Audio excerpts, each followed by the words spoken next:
Now that we've defined myth, mythology, and cosmology, we can explore the different approaches that we can take to studying myths. We don't consider myth from a siloed disciplinary perspective. We can adopt many different perspectives when considering how to approach a study of myths. I like to think of studying myth and cosmology as layered or leveled. We can engage in the study of myths at a variety of layers for the purposes of understanding what myths do and what their purposes are. We can look at myth or cosmology broadly as literary, religious, or sociological artifacts.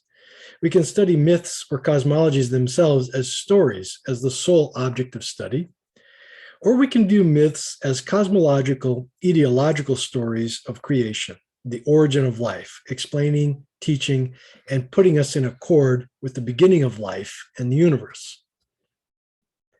Approaching myths as a subject, the object of study more broadly, we end up taking a literary approach.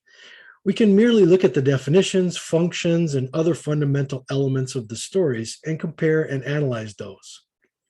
We could study myths and cosmologies as literature and use literary theory as our basis for analyzing these special stories.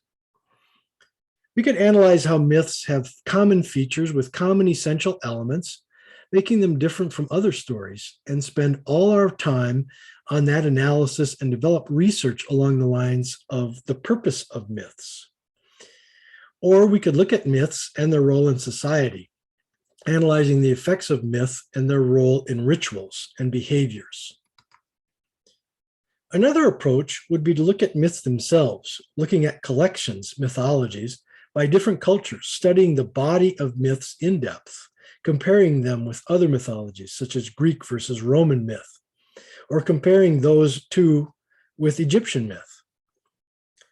One could also simply look at one mythology and study the stories at different times in history, comparing how the stories have changed and evolved, and analyzing why they may have changed and what purpose the changes may have meant in the given historical context.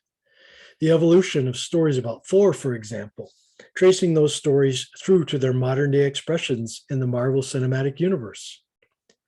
Another approach is looking at how a variety of myths and their different versions help us answer cosmological, psychological, social, or pedagogical questions of today. Another approach is to study myths as they have been embedded in literature or storytelling more broadly. One can use it for their own creative inspiration to create myths for the purposes of one's own fiction writing and storytelling.